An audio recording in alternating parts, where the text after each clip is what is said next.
اعوذ باللہ السمیع العلیم من الشیطان الرجیم بسم اللہ الرحمن الرحیم یا ایہا الذین آمنوا ان تطیعوا الذین کفروا یردوکم علی اعقابکم فتنقلبوا خاسرین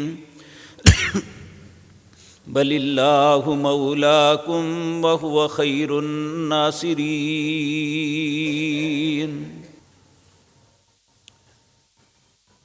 حضرات محترم، گزشتہ مجلس میں آپ کے سامنے یہ بات عرض کی تھی کہ 1 سال گزر گیا، ہم میں سے ہر انسان کو اپنا محاسبہ کرنا چاہیے اور یہ سوچ بنانی چاہیے کہ وَلْتَنْظُرْ نَفْسٌ مَا قَدَّمَتْ لِغَدٍ، کہ میں نے کل کے لیے کیا بھیجا ہے۔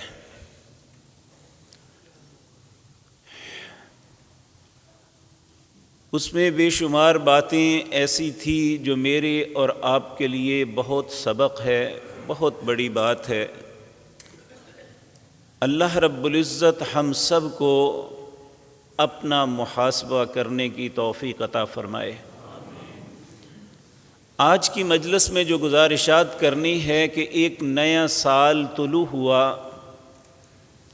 ہم نے اس کے متعلق کیا پلاننگ کرنی ہے، کیا تجدید عہد کرنا ہے اور کس طریقے سے ہمیں چلنا ہے۔ یہ بات یاد رکھیں کہ اس میں کوئی شک نہیں کہ جیسے جیسے وقت گزر رہا ہے،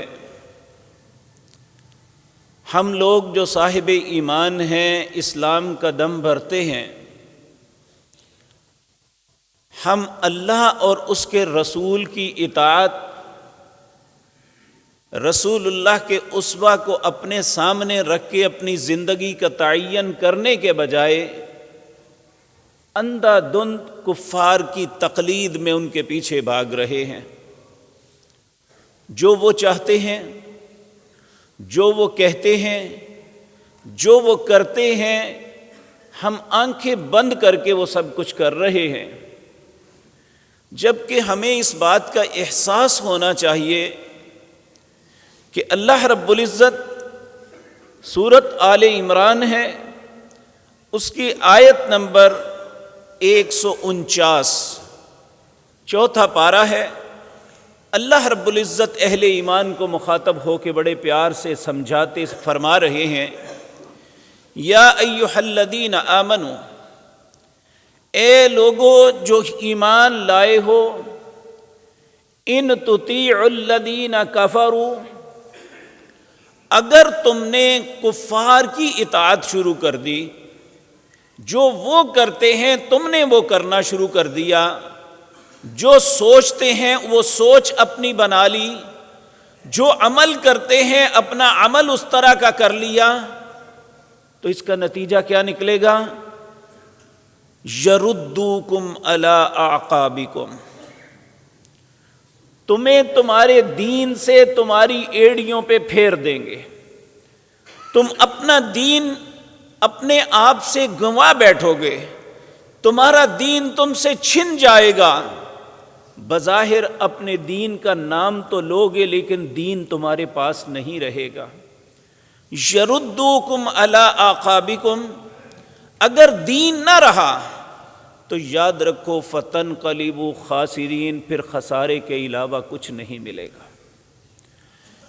اس لیے مجھے اور آپ کو اپنے ہر عمل سے پہلے یہ دیکھنا اور سوچنا چاہیے کہ میں دین کے معاملے میں جو عمل کر رہا ہوں، کیا یہ نقالی غیر مسلمانوں کی تو نہیں ہے، خصوصاً عیسائی، یہودی اور مشرکین کی تو نہیں؟ کیونکہ ہمارے نبی نے اسپیشلی 3 نام لے کے کہا خالف الیہود، یہود کی مخالفت کرنا، کیونکہ وہ اپنے اصل دین پہ نہیں ہیں، تم نے ان کے دین کی طرح اپنے دین کو نہیں بنانا۔ انہوں نے اپنے دین کو کھیل اور تماشا بنایا، انہوں نے انبیاء کا مذاق اڑایا، انہوں نے اپنے نبیوں کو قتل کیا، انہوں نے اپنے نبیوں کی تعظیم کرنے کے بجائے ان کی تحقیر کی۔ کہا تم ایسا نہ کرنا، یا ایھا الذین آمنو، اے لوگو جو ایمان لائے ہو، لا تکونوا کالذین آذوا موسیٰ، اے اہل ایمان ان لوگوں کی طرح نہ ہو جانا جنہوں نے اپنے نبی موسیٰ علیہ السلام کو تکلیفیں دی، اذیتیں دی۔ کیا انہوں نے موسیٰ علیہ السلام کو مارا تھا؟ نہیں۔ کیا موسیٰ علیہ السلام کو گالی دی تھی؟ نہیں۔ موسیٰ علیہ السلام جب بھی حکم دیتے کہ اللہ کا یہ حکم ہے فلاں کام کرو، تو وہ آگے کہتے ایسے نہیں، ایسے کر لیں تو کیا حرج ہے، اس طرح کریں تو کیا بات ہوگی۔ یعنی ہر بات میں اپنی خواہش کی تابعداری کرنی ان کا وتیرہ تھا۔ تو اللہ کے پاک پیغمبر صلی اللہ علیہ وسلم نے اپنی امت کو یہ بات فرمائی، خالف الیہود، یہود کی مخالفت کرنا۔ دوسرا خالف النصارى، عیسائیوں کی بھی مخالفت کرنا، کیونکہ یہ ایک گمراہ قوم ہے، انہوں نے اپنے نبی کی تعلیمات کو بالکل پسے پشت ڈال کے ایک نیا پیرلر دین کھڑا کر لیا ہے، اس کا تعلق دین عیسوی کے ساتھ جو حضرت عیسیٰ علیہ السلام لے کے آئے تھے اس کا کوئی تعلق نہیں ہے۔ اسی طرح آپ نے فرمایا خالف المشرکین، جو اللہ کے ساتھ شریک بناتے ہیں، جو اللہ کے ساتھ دوسروں کو شریک بناتے ہیں، ان کی بھی مخالفت کرنی ہے، کیونکہ تمہارے عقیدے کی بنیاد توحید پہ ہے، اللہ کی وحدانیت، اللہ اپنی ذات اور صفات میں لا شریک ہے، تم نے ایسا نہیں کرنا، ان کی مخالفت کرنی ہے، موافقت نہیں کرنی۔ اور اس آیت میں بھی اللہ فرماتے ہیں یا ایھا الذین آمنو، اے لوگو جو ایمان لائے ہو، ان تطیعوا الذین کفروا، اگر تم کافروں کی بات ماننی شروع کر دو گے، ان کے طریقے کو اپناؤ گے، یردوکم علی اعقابکم فتنقلبوا خاسرین، یاد رکھو تم اپنی ایڑیوں پہ پھر جاؤ گے، خسارے کے علاوہ کچھ نہیں ملے گا۔ یہ بات یاد رکھو، بل اللہ مولاکم، اللہ تمہارا دوست ہے، وَهُوَ خَيْرُ النَّاصِرِينَ، اس سے بہتر مددگار کوئی نہیں ہو سکتا۔ اس لیے مدد کے لیے اوروں کو مت پکارو، اوروں کی طرف مت دیکھو۔ جب اللہ تمہاری مدد سے ہاتھ کھینچ لے تو تمہارا کوئی کچھ نہیں سنوار سکتا۔ ہم اپنی ہر نماز کے بعد یہ اللہ سے عہد، اللہ کے سامنے اس بات کا اقرار کرتے ہیں، اللہم لا مانع لما اعطیت ولا معطی لما منعت ولا ينفع ذا الجد منک الجد۔ اے اللہ جسے تو عطا کرے اس سے کوئی روک نہیں سکتا، اے اللہ جس سے تو روک لے اسے کوئی عطا نہیں کر سکتا۔ دنیا کا کوئی طاقتور، دنیا کا کوئی مالدار، دنیا کا کوئی صاحب علم نہ کسی کا کچھ بگاڑ سکتا ہے نہ سنوار سکتا ہے جب تک اللہ تو نہ چاہے۔ اب سوال یہ پیدا ہوتا ہے، اگر ایک انسان اپنے دین سے پھر جائے تو کیا نقصان ہوگا؟ اللہ رب العزت اس کا جواب ایک دوسری آیت میں دیتے ہیں۔ اللہ فرماتے ہیں یا ایھا الذین آمنو، اے لوگو جو ایمان لائے ہو، من یرتد منکم عن دینہ، اگر تم اپنے دین سے پھر جاؤ گے، یعنی خالص اپنے دین کو چھوڑ دو گے، اپنے دین کے علاوہ کسی اور دین کو پسند کر لو گے، من یرتد منکم عن دینہ، اپنے دین سے روگردانی کرو گے، تو فسوف یأتی اللہ بقوم یحبہم ویحبونہ اذلۃ علی المؤمنین اعزۃ علی الکافرین۔ اللہ فرماتے ہیں میں تمہیں ختم کر دوں گا، العیاذ باللہ، اللہ ہم سب کو اپنی پناہ میں رکھے۔ من یرتد منکم عن دینہ فسوف یأتی اللہ بقوم، تمہیں ختم کر کے اللہ ایک ایسی قوم لائے گا جو اللہ سے محبت کرے گی اور اللہ ان سے محبت کرے گا۔ اور یاد رکھیں اللہ اس قوم سے محبت کرتا ہے جو اس کے دین سے محبت کرتے ہیں، اللہ اس قوم سے محبت کرتے ہیں جو اس کے رسول سے محبت کرتے ہیں، اللہ اس قوم سے محبت کرتے ہیں جو اپنے رب سے محبت کرتے ہیں۔ اور ہماری محبتیں نہ اللہ سے ہیں نہ اس کے رسول سے ہیں، زبانی کلامی ہیں، ہم زبان سے بہت بڑے دعوے کرتے ہیں، لیکن جب عمل کی باری آتی ہے تو ہمارے اپنے جسم پہ عمل نظر نہیں آتا۔ اللہ ہم سب پہ رحم فرمائے، ہمیں سمجھ عطا فرمائے۔ تو کہا من یرتد منکم عن دینہ فسوف یأتی اللہ بقوم یحبہم ویحبونہ، تمہیں ختم کر کے ایک ایسی قوم لے آؤں گا جو مجھ سے محبت کرے گی، میں اس سے محبت کروں گا۔ اذلۃ علی المؤمنین، اس قوم کے اندر ایمانداروں کے لیے بڑا رحم ہوگا، بڑا درد دل ہوگا۔ میں اللہ کا واسطہ دے کے کہتا ہوں، کیا ہم بحیثیت مسلمان دیکھیں، آج ہمارے دلوں میں ایک دوسرے کے متعلق رحم ہے؟ ہر دوسرا آدمی کسی نہ کسی فراڈ کا شکار ہو رہا ہے، ہر آدمی کو دھوکہ کوئی دے رہا ہے، کوئی جھوٹ بول رہا ہے، کسی کا حق مار رہا ہے، کوئی کسی کے ساتھ کیا معاملہ کر رہا ہے۔ اللہ کہتے ہیں یہ سب کچھ، یہ ساری تکلیفیں، مصیبتیں دین سے ارتداد کی وجہ سے، دین سے پیچھے ہٹنے کی وجہ سے ہیں۔ اگر تم ایسا کرو گے میں ایسی قوم لے آؤں گا، یحبہم ویحبونہ، اذلۃ علی المؤمنین اعزۃ علی الکافرین۔ کافروں کے متعلق ان کے دل میں نفرت ہوگی، اپنوں کے متعلق کبھی ایسا نہیں ہوگا۔ اعزۃ علی الکافرین یجاہدون فی سبیل اللہ، اللہ کے لیے ہی وہ ہر کوشش کریں گے۔ ولا یخافون لومۃ لائم، کسی ملامت کرنے والے کی ملامت کی پرواہ نہیں کریں گے۔ تو میرے عزیز بھائیو، یہ بات یاد رکھیں، ہم کچھ بھی کر لیں، دنیا میں کتنی ہی مسلمان قومیں ایسی ہیں جنہوں نے صرف یورپین یونین میں داخل ہونے کے لیے اپنے دین کو یہاں تک چھوڑ دیا کہ وہ کافروں سے بھی آگے بڑھ گئے۔ ترکی میں ایسا واقعہ نہیں ہوا تھا یہ اردگان سے پہلے کہ وہاں کے ایک فوجی افسر نے اپنی ٹھوکر پہ قرآن کو اڑایا تھا، نعوذ باللہ من ذالک، صرف ان کی نقل کرتے ہوئے، ان جیسی مجلسیں منعقد کرنی اور اس طرح سارا کچھ کرنا۔ کیا انہوں نے ترکی کے مسلمانوں کو قبول کر لیا تھا؟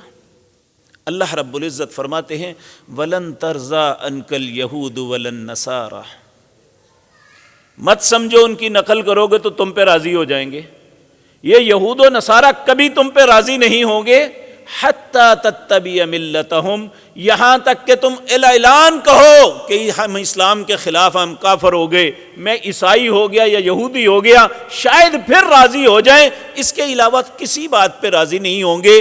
آپ کتنا ہی سافٹ امیج پیش کر دیں، آپ کتنا ہی اپنے آپ کو جو ہے ترقی پسند بنا کے ان کے سامنے ظاہر کریں، دنیا کی ہر خباثت کر لیں، لیکن وہ تم پر راضی نہیں ہوں گے جب تک تمہارا نام مسلمان ہے۔ وَلَن تَرْضَىٰ عَنْكَ الْيَهُودُ وَلَا النَّصَارَىٰ، جب ہم پہ وہ راضی نہیں تو ہم اسے راضی کریں جو ہم سے راضی ہونا چاہتا ہے۔ وہ کون ہے؟ ہمارا رب ہے۔ تو اب ہم دیکھیں کہ اللہ نے ہمارے لیے نمونہ نہ امریکہ کو بنایا ہے، نہ رشیا کو، نہ چین کو، اور نہ آئیڈیل ہمارے لیے یورپ ہے، بلکہ ہمارے لیے آئیڈیل بنایا جناب محمد الرسول اللہ صلی اللہ علیہ وسلم کو۔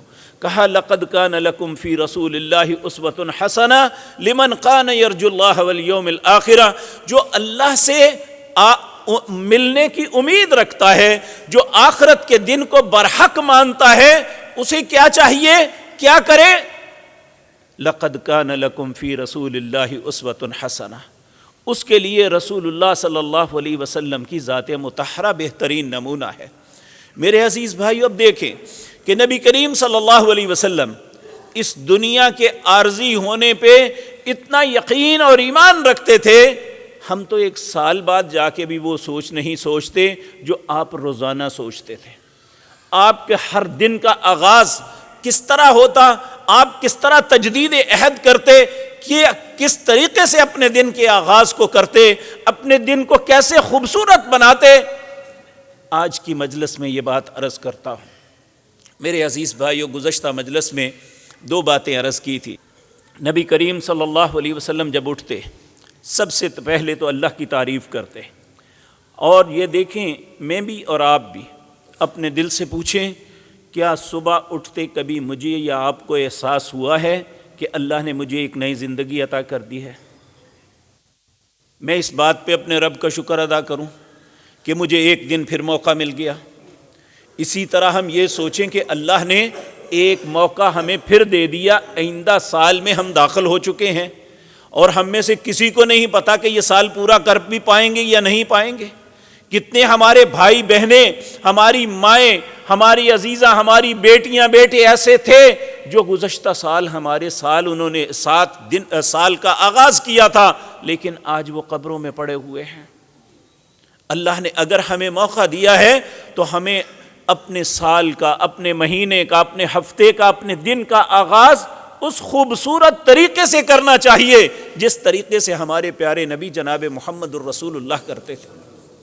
آپ صبح اٹھتے اور اٹھتے ہی سب سے پہلے جس طرح انسان اپنے حواس کو بحال کرتا ہے، اپنی آنکھوں کو ملتا ہے اور اٹھنے کی کوشش کرتا ہے، آپ فوراً زبان پہ پہلا کلمہ یہ ہوتا۔ آپ دیکھیں کیسی بدقسمتی ہے کہ آپ کسی سیاستدان، کسی حکمران، کسی بیوروکریٹ، کسی فوجی افیسر جب اس کا کوئی انٹرویو لیتا ہے، وہ کہتے ہیں اپنے دن کا آغاز کیسے کرتے ہیں؟ کوئی کہتا ہے میں چائے پی کے کرتا ہوں، کوئی کہتا ہے میں شیو کر کے کرتا ہوں، کوئی کہتا ہے فلاں کام سے میں آغاز کرتا ہوں۔ ہمارے پیارے نبی اللہ کی تعریف سے کرتے تھے صلی اللہ علیہ وسلم۔ الحمدللہ الذی احیانا بعدما اماتنا والیہ النشور۔ تمام تعریفیں اس اللہ کے لیے ہیں۔ اس نے شیو کر کے اللہ کو ناراض کیا، اس نے چائے پی، اپنا مزہ تو لے لیا، لیکن اس کے نے رب کی رضا کے لیے کچھ نہیں کیا۔ میرے نبی جناب محمد الرسول اللہ صلی اللہ علیہ وسلم اپنی صبح کا آغاز زبان سے پہلا کلمہ جو نکلتا وہ یہ نکلتا، الحمدللہ الحمدللہ۔ تمام تعریفیں اللہ کی ہیں۔ الذی، اللہ وہ ذات پاک ہے، احیانا، جس نے مجھے دوبارہ زندگی بخشی، بعدما اماتنا، نیند موت کی بہن ہے، میں ایک طرح مر چکا تھا، اللہ نے مجھے دوبارہ زندگی دی، اس لیے الحمدللہ۔ تمام تعریفیں اس اللہ کے لیے ہیں۔ احیانا بعدما اماتنا، اور پھر وہ کہتا ہے وَإِلَيْهِ النُّشُورُ، ہمیشہ کے لیے زندگی نہیں، لوٹ کے مجھے اسی کے پاس جانا ہے۔ پھر آپ ایک دوسری دعا کرتے، اس کا آغاز بھی یہی کہتے، الحمدللہ، تمام تعریفیں اللہ کے لیے ہیں۔ الذی، اللہ وہ ذات پاک ہے، آفانی فی جسدی، جس نے میرے جسم کو عافیت سے نوازا۔ کتنے لوگ ہیں جب صبح اٹھتے ہیں، رات کو سوئے دیکھتے تھے، صبح اٹھے نظر ختم ہو گئی۔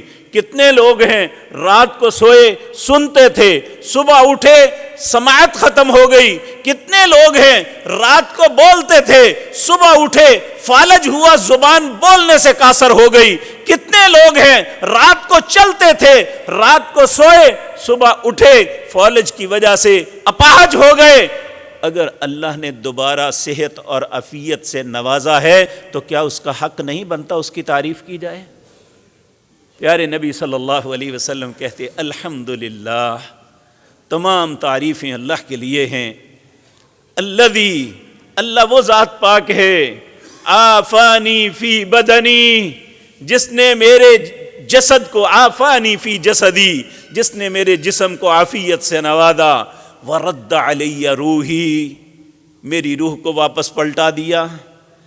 اور یہ بات یاد رکھیں، جب انسان کی موت آتی ہے روح ہمیشہ کے لیے نکل جاتی ہے، جب انسان سوتا ہے تو روح معطل ہو جاتی ہے، روح لٹک جاتی ہے، پھر اللہ اسے جب اٹھتا ہے تو واپس لٹاتا ہے تو یہ بیدار ہوتا ہے۔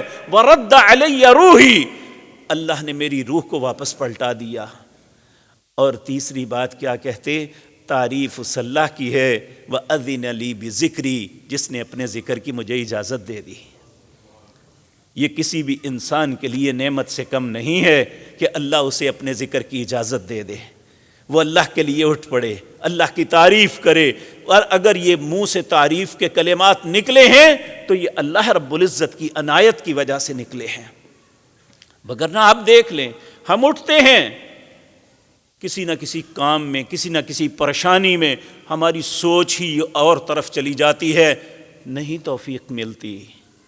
اس لیے میرے پیارے بھائیوں، ہمیں سوچنا چاہیے کہ جس طرح پیارے پیغمبر نے اپنے دن کا آغاز کیا تھا اپنے رب کی تعریف کرتے ہوئے، اسی طرح ہم کریں۔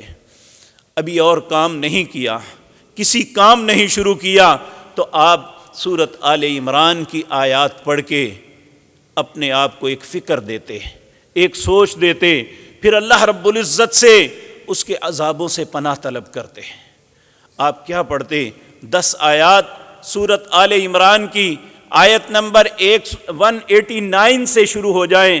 ان فی خلق السماوات والارض واختلاف اللیل والنہار لآیات لأولی الالباب الذین یذکرون اللہ قیاما وقعودا وعلی جنوبہم ویتفکرون فی خلق السماوات والارض ربنا ما خلقت هذا باطلا سبحانك فقنا عذاب النار ربنا انك من تدخل النار فقد اخزيته وما للظالمين من انصار ربنا اننا سمعنا مناديا ينادي للايمان ان امنوا بربكم فآمنا ربنا فاغفر لنا ذنوبنا وكفر عنا سيئاتنا وتوفنا مع الابرار ربنا وآتنا ما وعدتنا على رسلك ولا تخزنا يوم القيامة إنك لا تخلف الميعاد۔ اللہ اکبر۔ ان فی خلق السماوات، یہ اپنے آپ کو دعوت فکر ہے کہ ان فی خلق السماوات والارض، بے شک پیدا کرنا آسمان اور زمین کا، واختلاف اللیل والنہار، یہ رات اور دن کا اختلاف، کبھی رات چھا جاتی ہے کبھی دن آ جاتا ہے، یہ کوئی مذاق نہیں ہے۔ اللہ فرماتے ہیں وَآیَةٌ لَّهُمُ اللَّيْلُ نَسْلَخُ مِنْهُ النَّهَارَ، سورۃ یاسین کے اندر آتے ہیں۔ نسلخ کہتے ہیں جس طرح قصاب جو ہے بکرے کی کھال کو کھینچ کے الگ کرتا ہے، اللہ کہتا ہے میں رات کے اندھیروں کو کھینچ کے الگ کر کے دن چڑھاتا ہوں۔ وَآیَةٌ لَّهُمُ اللَّيْلُ نَسْلَخُ مِنْهُ النَّهَارَ، اور یہ دن اور رات کا اختلاف، کیا اندھیری رات میں کوئی سوچ سکتا ہے کہ اب دن بھی چبھی چڑھے گا؟ وہ اللہ ہے جو رات کے اندھیروں میں روشنی پیدا کرتا ہے، وہ اللہ ہے جو دن کی روشنیوں کو مٹا کے رات ڈھا دیتا ہے۔ اللہ رب العزت فرماتے ہیں ان فی خلق السماوات والارض، ذرا غور و فکر کر ہے حضرت انسان، زمین و آسمان کو پیدا کرنے والا کون ہے اور دن اور رات میں اختلاف لانے والا کون ہے؟ لآیات، یہ کس کی نشانیاں ہیں؟ لآیات لأولی الالباب، یہ عقل مندوں کے لیے نشانیاں ہیں، وہ غور و فکر کرتے ہیں۔ اور وہ کون عقل مند ہیں؟ الذین یذکرون اللہ، اللہ کے نزدیک صرف عقل مند وہ ہے جو اللہ کا ذکر کرتا ہے۔ جو اللہ کا ذکر نہیں کرتا، چاہے اس نے بارٹ لا کیا ہوا ہے، اس نے دنیا کی بہترین یونیورسٹیوں سے 10 پی ایچ ڈی کی ہوئی ہے، دنیا کے سارے علوم اسے آتے ہیں، اس کی زبان بڑی مجلسوں میں چلتی ہے، اگر اس کی زندگی میں اللہ کا ذکر نہیں ہے، اللہ کے نزدیک وہ پاگل ہے، بے عقل ہے، مردار ہے۔ نبی کریم صلی اللہ علیہ وسلم نے فرمایا ایک وہ شخص جو اللہ کا ذکر کرتا ہے، ایک وہ شخص جو اللہ کے ذکر سے خالی ہے، دونوں کی مثال اس طرح ہے، اللہ کا ذکر کرنے والا انسان زندہ ہے اور اللہ کا نہ ذکر کرنے والا انسان مردار ہے۔ الذین یذکرون اللہ، صاحب اولی الالباب، عقل والے کون ہیں؟ الذین یذکرون اللہ، جو اللہ کا ذکر کرتے ہیں، قیاماً، کھڑے ہو کر بھی، وقعوداً، بیٹھ کر بھی، وعلی جنوبہم، اپنی کروٹوں میں بھی اللہ کو جو ہے فراموش نہیں کرتے، اپنی کروٹوں میں بھی، جب کروٹ بدلتے ہیں تو اللہ کا نام لیتے ہیں۔ وَيَتَفَكَّرُونَ فِي خَلْقِ السَّمَاوَاتِ وَالْأَرْضِ، وہ غور و فکر کرتے ہیں، تفکر کرتے ہیں، فی خلق السماوات والارض، آسمان اور زمین کی خلق پہ غور و فکر کرتے ہیں، پھر کہتے ہیں ربنا ما خلقت ھذا باطلا، اے اللہ یہ آسمان کو بنانا، یہ زمین کو بچھانا، اس کے اوپر بے شمار انگوریاں اگانا اور اللہ رب العزت بے شمار نعمتوں سے آراستہ کرنا، اے اللہ ربنا ما خلقت ھذا باطلا، اے اللہ تو نے فضول تو نہیں بنائی، تیرا کوئی مقصد ہے بنانے کا؟ اور قرآن کریم میں دوسرے مقام پہ فرمایا یہ سب کچھ میں نے حضرت انسان تیرے لیے بنایا ہے، اور تو سوچ میں نے تجھے اپنے لیے بنایا ہے۔ تو کیا میں اور آپ اپنے رب کا حق ادا کرتے ہیں؟ ربنا ما خلقت هذا باطلا۔ اور جب حق نہیں ادا کریں گے تو پھر لازمی بات ہے جو انسان جرم کرتا ہے اس کی سزا ہوتی ہے۔ جرم کرنے والے کو انعام تو نہیں نہ ہوتا۔ اگر ہم اپنے رب کا، اس کے رزق کھائیں، اس کی زمین پہ رہیں، اس کی دی ہوئی نعمتوں کو اویل کریں، ہم اس کی عزتوں کو پائیں اور اس کے باوجود اس کی مخالفت کریں تو پھر ہمیں انعام تو نہیں نہ ملے گا۔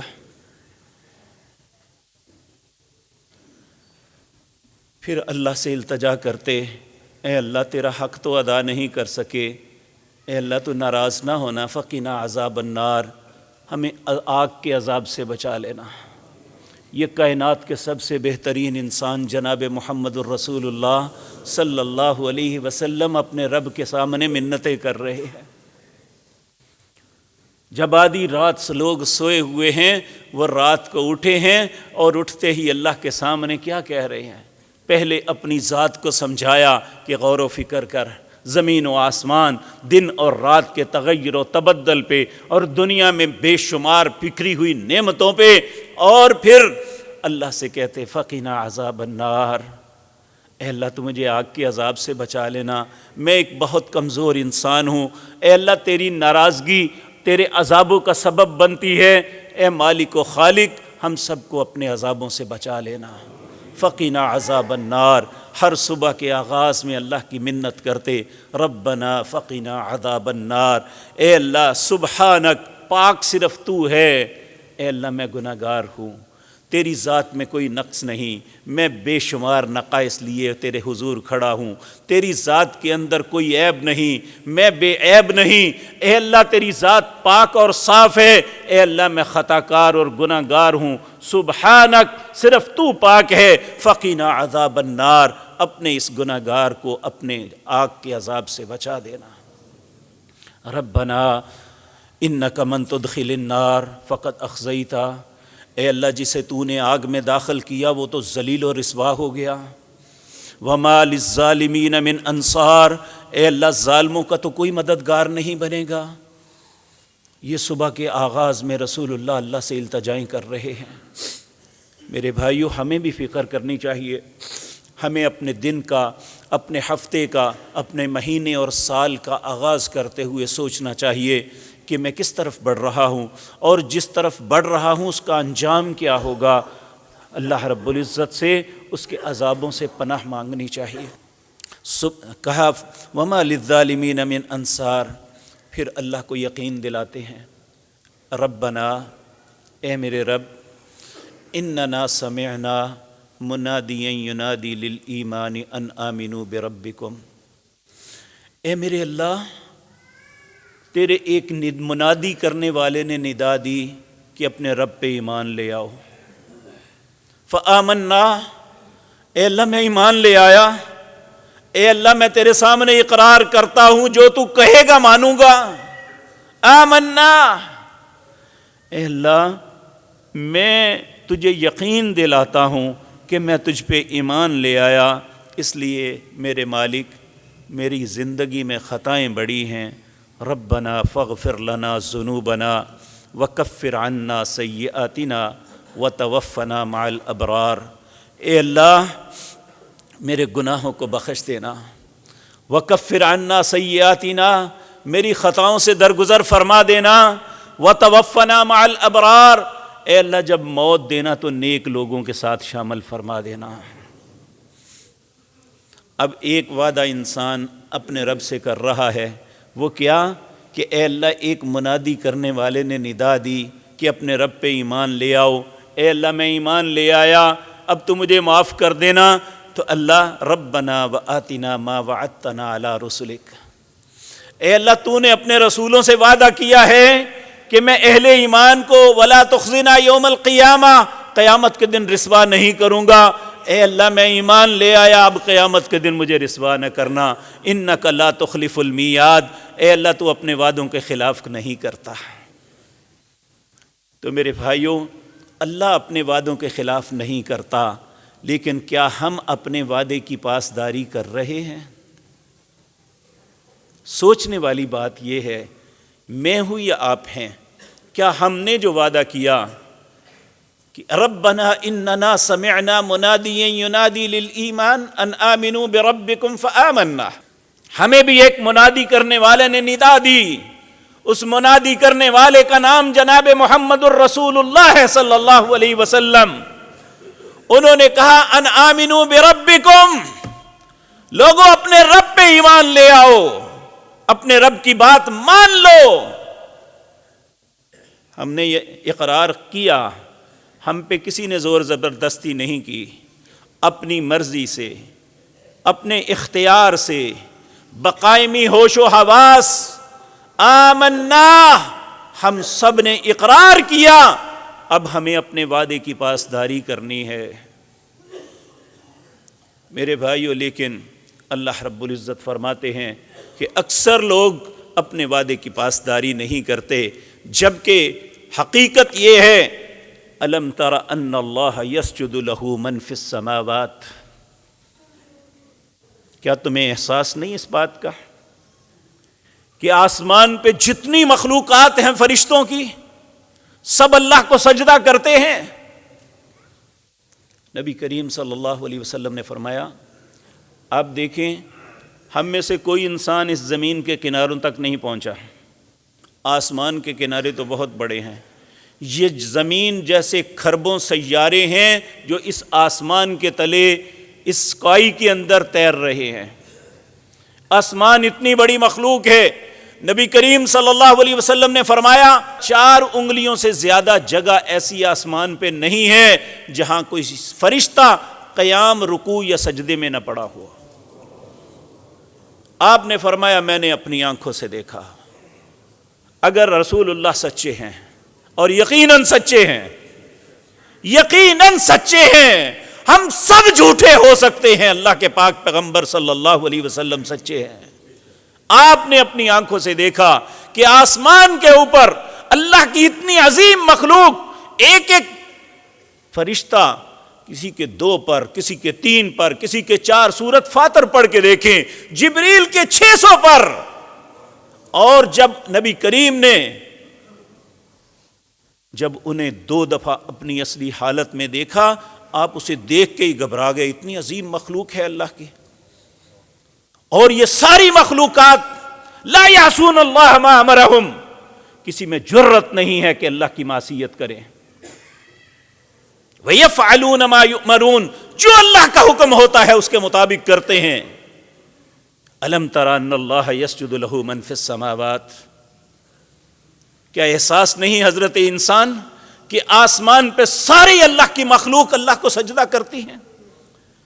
وَمَنْ فِي الْأَرْضِ، اور جتنی زمین پہ ہیں ساری اللہ کے سامنے سجدہ کرتی ہیں۔ وَالشَّمْسُ وَالْقَمَرُ وَالنُّجُومُ، سورج بھی اللہ کے سامنے سجدہ کرتا ہے۔ نبی کریم صلی اللہ علیہ وسلم نے فرمایا جب سورج طلوع ہونے سے پہلے اللہ کے عرش کے نیچے سجدے میں پڑ جاتا ہے اور اللہ سے اجازت طلب کرتا ہے طلوع ہونے کی، اللہ اجازت دیتے ہیں تو طلوع ہوتا ہے۔ آپ نے فرمایا جب قیامت کا دن ہوگا اللہ اسے کہیں گے واپس پلٹ جا، میں نے دنیا کو ختم کر دینا ہے۔ والشمس، اتنا بڑا سورج، اتنی عظیم قوت، یہ بھی سجدہ کرتا ہے۔ والقمر، یہ چاند بھی اللہ کو سجدہ کرتا ہے۔ والنجوم، سارے ستارے اللہ کو سجدہ کرتے ہیں۔ والشجر والنجوم والجبال، یہ اتنے بلند و بالا پہاڑ یہ بھی اللہ کو سجدہ کرتے ہیں۔ اللہ کرتے ہیں یسبحون بحمد ربہم، یہ سب اللہ کی تسبیح بیان کرتے ہیں، اور اللہ سب کی تسبیح کو جانتا ہے وہ کس طرح کرتے ہیں۔ والجبال، سارے پہاڑ اللہ کو سجدہ کرتے ہیں۔ والشجر، سارے درخت اللہ کو سجدہ کرتے ہیں۔ والدواب، جتنے بھی چار پائے ہیں جنہیں تم جانور کہتے ہو، بے شعور کہتے ہو، انہیں بھی پتہ ہے کہ ہمارا مالک و خالق کون ہے، وہ بھی اللہ کے سامنے سجدہ کرتے ہیں۔ وَكَثِيرٌ مِّنَ النَّاسِ، ہاں لوگوں میں بھی کچھ ہیں جو اللہ کو سجدہ کرتے ہیں۔ وَكَثِيرٌ حَقَّ عَلَيْهِمُ الْعَذَابُ، کتنے ہی لوگ ہیں جو سجدہ نہیں کرتے، ان پہ اللہ کا عذاب حق ہو گیا۔ وَمَن يُهِنِ اللَّهُ فَمَا لَهُ مِن مُّكْرِمٍ، جس شخص کو اللہ ذلیل کر دے اسے کون عزت دے گا؟ جس پہ اللہ ناراض ہو جائے اسے کبھی عزت نہیں ملتی۔ آج ہم میں سے ہر انسان اس بات کا گلہ کرتا ہے کہ ہم مسلمان ہیں، ہمارے ساتھ ایسا کیوں؟ ہم مسلمان زبان کے تو ضرور ہیں لیکن عمل کے معاملے میں ہم بہت کورے ہیں۔ اللہ رب العزت ہم سب پہ رحم فرمائے۔ اللہ رب العزت فرماتے ہیں، دیکھیں کسی فرشتے کی مجال نہیں ہے کہ وہ اللہ کو سجدہ نہ کرے، اور زمین کے اوپر کسی اور مخلوق کی یہ مجال نہیں ہے۔ سورج، چاند، ستارے، پہاڑ، درخت، کسی جاندار، کسی جانور، درندے، پرندے، چرندے اور مچھلیوں، تیرنے پانی کے اندر مخلوق، کسی کی ضرورت نہیں ہے اللہ کے سامنے سجدہ نہ کرے، سب کرتے ہیں۔ لیکن وَكَثِيرٌ حَقَّ عَلَيْهِمُ الْعَذَابُ، انسانوں میں بہت زیادہ ایسے ہیں جو اللہ کے سامنے سجدہ ریز نہیں ہوتے، اس لیے اللہ کا ان پہ عذاب حق ہو گیا ہے۔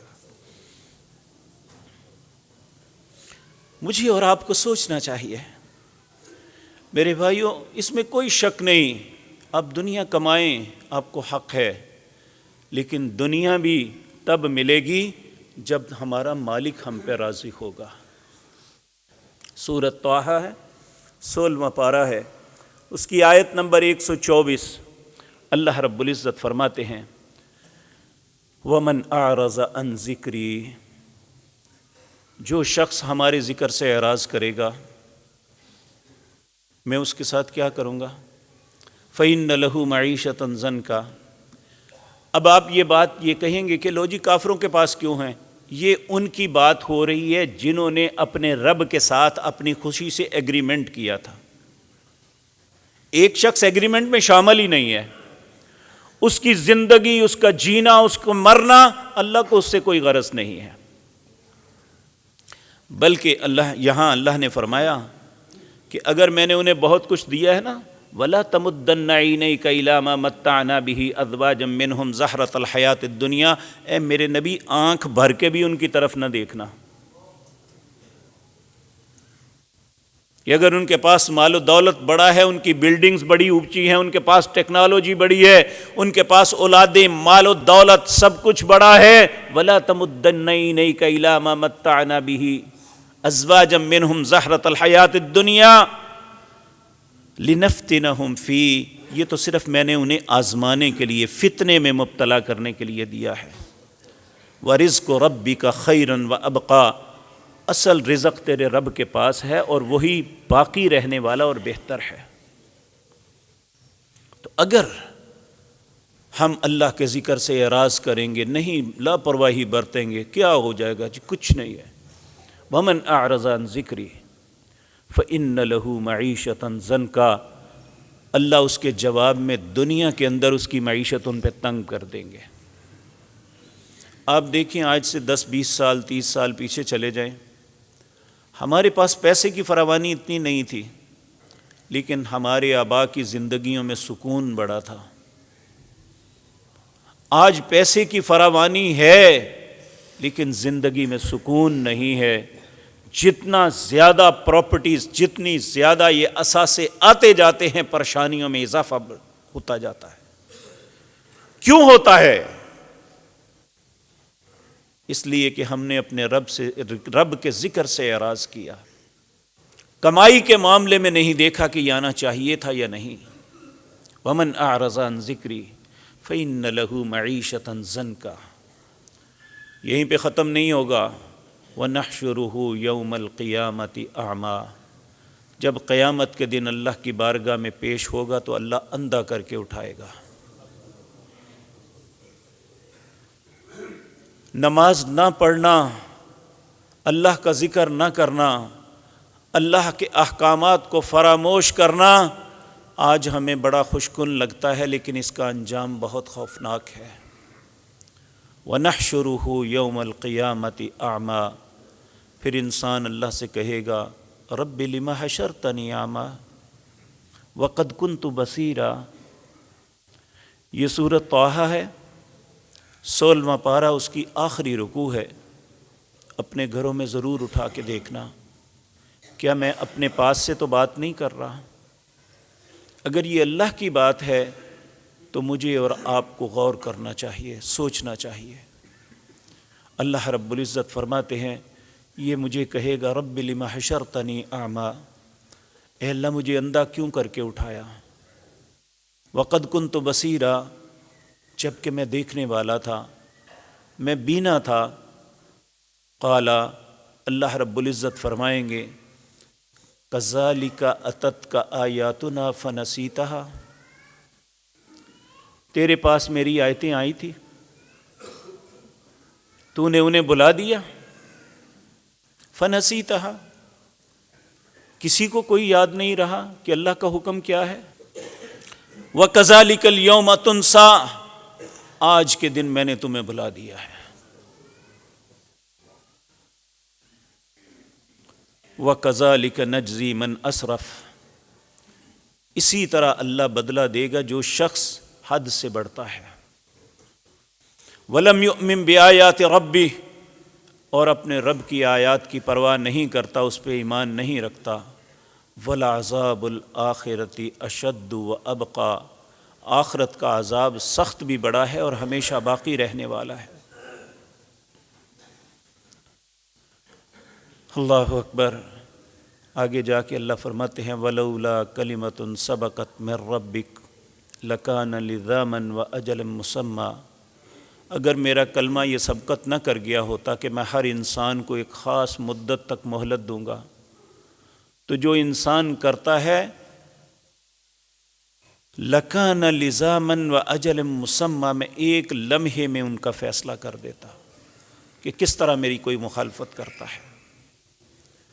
اللہ رب العزت اہل ایمان کو کہتے ہیں فَاصْبِرْ عَلَىٰ مَا يَقُولُونَ، اہل ایمان، جو یہ لوگ ملحد، دہریے، ایمان دین بیزار یا کافر، منافق، مشرک جو کہتے ہیں فَاصْبِرْ عَلَىٰ مَا يَقُولُونَ، آپ صبر کیجئے جو یہ کہتے ہیں۔ وَسَبِّحْ بِحَمْدِ رَبِّكَ، اپنے رب کی تسبیح بیان کرو قبل طلوع الشمس و قبل غروبها، سورج طلوع ہونے سے پہلے اور سورج غروب ہونے سے پہلے۔ وَمِنْ آنَاءِ اللَّيْلِ، رات کو پہر بھی۔ فَسَبِّحْ وَأَطْرَافَ النَّهَارِ، اور دن کے اطراف میں۔ اس آیت کے اندر پانچوں نمازوں کی طرف اشارہ ہے۔ قبل طلوع الشمس، یہ فجر کی نماز۔ قبل طلوع المغرب، یہ عصر کی نماز۔ وَمِنْ آنَاءِ اللَّيْلِ، یہ عشاء کی نماز۔ وَأَطْرَافِ النَّهَارِ، ظہر اور مغرب کی نماز۔ پانچ نمازوں کو کبھی بھی اپنی زندگی میں نہ چھوڑنا۔ فَاصْبِرْ عَلَىٰ مَا يَقُولُونَ وَسَبِّحْ بِحَمْدِ رَبِّكَ قَبْلَ طُلُوعِ الشَّمْسِ وَقَبْلَ غُرُوبِهَا وَمِنْ آنَاءِ اللَّيْلِ فَسَبِّحْ وَأَطْرَافِ النَّهَارِ، جو شخص یہ کام کر لے گا لَعَلَّكَ تَرْضَىٰ، تمہارا رب تم پہ راضی ہو جائے گا۔ اس لیے ہر دن کے آغاز پہ اللہ کی تعریف و توصیف کے ساتھ اپنے دن کا آغاز کریں۔ صبح سے لے کر شام تک اللہ کے فرائض کو پورا کریں، لعلک ترضیٰ، اللہ ہم پہ راضی ہو جائے۔ اس کائنات میں اس سے بڑا تمغہ، اس سے بڑا میڈل کوئی نہیں ہے کہ اللہ کسی انسان پہ راضی ہو جائے۔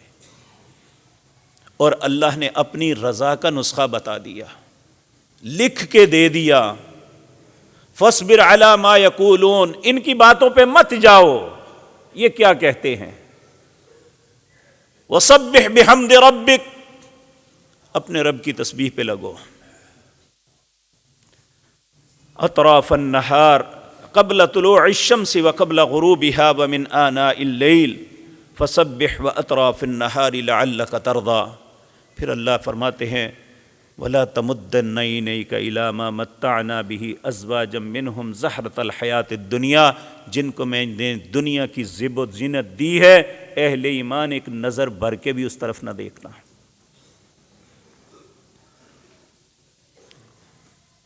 لنفتنہم فیہ، یہ تو صرف میں آزما رہا ہوں. ورزق ربک خیر وابقی، اور تیرے رب کا رزق بہتر بھی ہے اور باقی رہنے والا بھی ہے. پھر اللہ فرماتے ہیں وَأْمُرْ أَهْلَكَ بِالصَّلَاةِ، صرف خود ہی نماز نہیں پڑھنی، اپنے گھر والوں کو بھی نماز کا حکم دینا ہے. وَاسْتَبِرْ عَلَيْهَا، اور اسی پہ جمع رہنا ہے. لا نسألک رزقا، یہ میں جو تمہیں حکم دے رہا ہوں کوئی تم سے پیسے نہیں مانگ رہا، کوئی رزق نہیں مانگ رہا، بلکہ نحن نرزقک، تمہیں رزق میں دیتا ہوں. تمہاری نمازوں سے مجھے رزق نہیں ملے گا، میری بادشاہت میں کوئی اضافہ نہیں ہوگا، بلکہ تمہیں ملے گا کہ میں تم پہ راضی ہو جاؤں گا. اس لیے میرے پیارے بھائیوں، اس سال کے آغاز کو ہم ایک عہد کریں کہ ہمارے نبی جس طرح ہر دن کا عہد کرتے تھے، ہم بھی انشاءاللہ اپنے دنوں کا آغاز اسی طرح کریں گے، تاکہ ہمارا رب ہم پہ راضی ہو جائے. دنیا کی سب سے بڑی خوش نصیبی یہ ہے کہ کسی انسان پہ، کسی خاندان پہ، کسی قوم کے اوپر اس کا رب راضی ہو جائے. اے اللہ تو ہم سب پہ راضی ہو جا. اے اللہ اپنے غصے اور ناراضگی سے ہم سب کی حفاظت فرما. اقول قولی ھذا واستغفر اللہ.